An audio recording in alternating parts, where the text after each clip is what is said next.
dalilnya semua kita sudah tahu tentunya, surah Al-Asr. Nah, ini semua insya Allah umat Islam hafal karena pendeknya surah ini ya. 3 ayat, surah nomor 103. A'udzu billahi minasyaitonir rajim. Wal 'asr, demi masa waktu yang kalian lalui di dunia. Innal insana lafi khusr. Semua manusia pasti melalui kerugian. Illa alladzina amanu wa amilus solihat. Kecuali orang yang beriman dan beramal saleh. Itu tidak akan melalui kerugian. Allah akan berikan dia jalan keluar dari masalahnya. Dan kalaupun sampai ada sesuatu masalah atau program atau proyek dia tidak dapat, berarti baik buat dia. Pasti itu, tidak mungkin tidak. Allah selamatkan dia. Wa tawasaw bil haqqi wa tawasaw bis sabr. Maka saling mewasiatkanlah kebaikan ini dan kebenaran ini, dan saling mewasiatkanlah agar sabar selama hidup di dunia, karena kalian akan menuju ke akhirat. Saya kasih contoh teman-teman, ada satu doktor ngajar di Ummul Qura, Dr. Muhammad, semoga Allah jaga beliau. Saya pernah mendengarkan salah satu kaset ceramahnya luar biasa gitu. Dia kasih contoh, dia bilang ada seseorang, jazakallah khair, ada seseorang di Saudi, teman dia, salehnya luar biasa ibadahnya. Dia bilang, sholat malamnya gak kehilangan, sholat 5 waktu selalu on time, selalu menjaga istiqomah di jalan Allah, halal halal, haram haram. Satu waktu dia lamar seorang wanita dan diterima lamarannya. Pada saat sudah mau menikah, gitu kan, kurang lebih ditentukan jadwal, kalau saya tidak salah itu 3 bulan dari waktu itu akan menikah. 2 bulan atau 1 bulan sebelum pernikahan, tiba-tiba perempuan ini batalin pernikahan. Tiba-tiba batal pernikahan, nggak jadi nikah. Laki-laki ini bertanya kepada calon mertuanya, ada apa? Saya juga nggak tahu. Ditanya perempuan ini oleh orang tuanya, kenapa nak? Malu keluarga? Enggak, pokoknya saya nggak mau nikah sama laki-laki ini. Bersikeras si perempuan tidak mau nikah. Kata Dr. Muhammad, dia bilang, saya setiap kali ketemu sama teman saya ini, teman saya selalu berdoa. Saya dengar doanya, ya Allah kembalikan wanita ini pada saya suka sama dia. Luar biasa merengeknya sama Allah, gitu kan. Dan saya saking kesian sama dia, sampai saya mengatakan, ya Allah kabulkan buat dia. Luar biasa dia mohonnya sama Allah. Tapi uniknya kata Dr. Muhammad, enggak dikabulkan, enggak dikasih sama Allah. Sampai tiba hari H pernikahan yang ditentukan tanggalnya, perempuan ini akhirnya memang dia tunggu waktu itu, ada laki-laki lain lamar, diterima sama dia. Diterima pada saat itu. Diterima lamaran laki-laki baru. Waktu sudah menikah sama laki-laki itu, si orang soleh ini, temannya Dr. Muhammad, berhenti berdoa. Udah selesai, jadi istrinya orang, nggak boleh kita doa lagi kan. Maka Dr. Muhammad mengatakan, saya justru bertanya-tanya pada saat itu, di mana bentuk kasih sayangnya Allah kepada teman saya? Dia sudah soleh, janji Allah baik, mestinya dia dapat yang dia mau. Kenapa di sini luput? Nah ini yang saya bilang di poin ke-11, Allah selamatkan dari kerugian dan bahaya. Ternyata dia bilang, justru setelah perempuan itu nikah sama laki-laki yang jadi suaminya sekarang, saya baru tahu bentuk kasih sayangnya Allah pada teman saya. Karena ternyata baru sebulan menikah, perempuan ini periksa ke dokter, dia punya sakit di dada sebelah kanannya, maaf di payudara sebelah kanan. Dokter memvonis kena kanker payudara yang kronis, harus dipotong. Sebulan menikah, payudara kanannya dipotong. Bulan kedua, kanker itu sudah menyebar ke payudara kiri dan dipotong dua-duanya dalam 2 bulan pernikahan. Bulan ketiga, ini kejadian nyata. Bulan ketiga, ternyata perempuan ini punya masalah di urat saraf di bagian otak belakangnya, sehingga membuat kedua matanya buta. Dan bulan keempat, wanita ini meninggal dunia. Kata dia, Dr. Muhammad bilang, subhanallah, kalau teman saya yang jadi suami dia, maka dia tidak akan menikmati pernikahan. Tapi Allah selamatkan dia dengan caranya. Jadi kadang-kadang ada yang luput dari kita. Kita sudah mohon sama Allah, Allah belum kasih. Kalau Allah tidak kasih, teman-teman, yakin itu baik buat kita. Jangan sangka buruk sama Allah. Sebaliknya, kalau kita minta sesuatu yang besar kepada Allah, tidak ada yang mustahil. Yang penting kita merengek dan manja kepada Allah.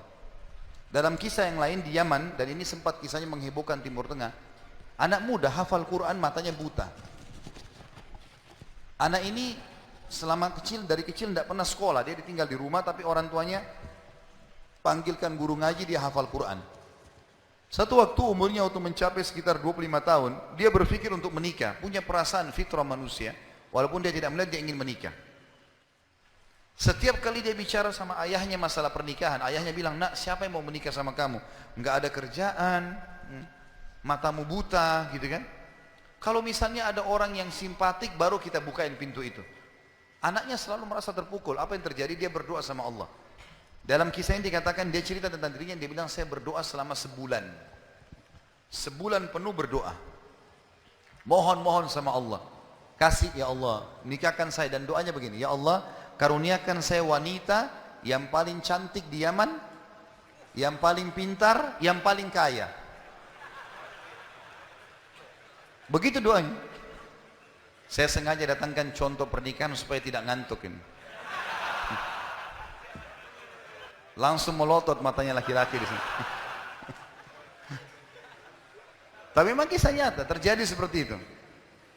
Maka teman-teman sekalian, di hari ke-30 dari doanya, sebulan dia berdoa, dia mimpi, ada orang datang dalam mimpinya mengatakan begini, hai anak muda, jodohmu namanya Fulana binti Fulana, disebut nama perempuan itu, ayahnya bernama Fulan bin Fulan, itu tokoh masyarakat di kampung sebelah, di kota sebelah. Besok datanglah lamar. Begitu mimpinya dia.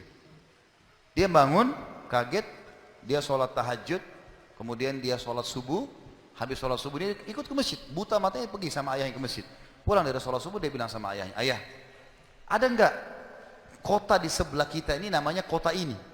Kata ayahnya, ada. Ada enggak orang namanya Fulan bin Fulan, toko di situ? Kata ayahnya, ada. Ini dalam mimpi disebut ini. Dia enggak tahu kota itu, dia enggak tahu orang itu. Kata ayahnya, ada. Itu toko masyarakat terkenal di sana, orang kaya raya. Ada enggak anaknya namanya Fulana binti Fulana? Kata ayahnya, ada. Kata dia, lamarin buat saya ya. Kata ayahnya, apa kau sadar yang kau ucapin? Perempuan ini terkenal karena cantiknya, kayahnya, pintarnya. Laki-laki kalau datang ditolak-tolakin sama dia. Kamu gak ada sekolah, buta mata, kita juga orang pas-pasan. Dia bilang, ayah saya mimpi begini. Dari mana saya tahu nama kota itu? Saya gak pernah tahu. Dari mana saya tahu namanya, nama anaknya? Ini mimpi, suruh saya lamar hari ini. Ayah bilang, baiklah kalau gitu, kita coba. Tapi pertaruhkan nama keluarga ini.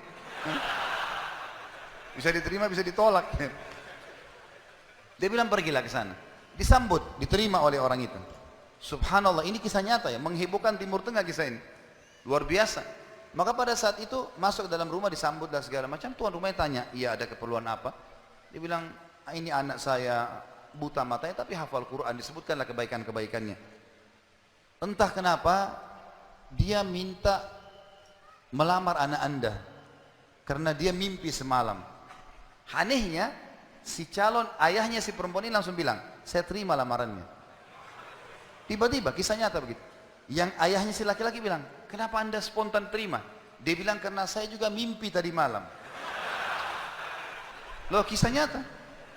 Dia bilang, saya juga mimpi tadi malam, kalau hari ini akan datang anak mantu saya, namanya nama anakmu ini. Cirinya dia. Matanya buta, hafal Quran, dari kampung sebelah kota kamu. Begitu mimpinya, luar biasa nih. Maka dia bilang, ayahnya bilang, tapi saya tidak tahu. Ini kan pagi-pagi, tadi habis sholat subuh, siap-siap datang. Dia bilang, saya belum, kata ayahnya perempuan ini, saya belum tanya anak saya. Tergantung, anak saya terima ya sudah, kalau enggak ya enggak. Kata mereka, baiklah. Masuklah si ayah ke kamar anak perempuannya. Ini ayahnya ini sudah biasa, begitu ditanya, nak ada yang minta, saya nggak mau. Sudah biasa, nolak. Kata dia, nak, dari kampung sebelah, kota ini, kampung ini ada si fulan, matanya buta, mau melamar kamu. Anak perempuan itu bilang apa? Ayah nikahkan saya. Terima lamarannya. Kata ayahnya, bagaimana? Kau belum lihat orangnya? Dia bilang, tadi malam saya mimpi. Kisah nyata loh. Si perempuan itu mimpi. Mengatakan akan datang jodohmu besok, namanya Fulana bin Fulan, dari negeri kota sebelah, buta matanya, hafal Quran, terima lamarannya. Karena itu suami terbaik. Menikah gara-gara itu. Makanya sahabat dalam berdoa. Kita ini kadang-kadang atau antum ini sering berdoa, baru 2 kali sudah ngomel sama Allah. Sebulan orang berdoa, beberapa hari, sabar. Jadi minta sama Allah tidak ada yang mustahil. Gitu kan? Satu sisi yang lain, kalau kita sudah minta Allah belum kasih, berarti bukan Allah benci sama kita. Justru Allah mau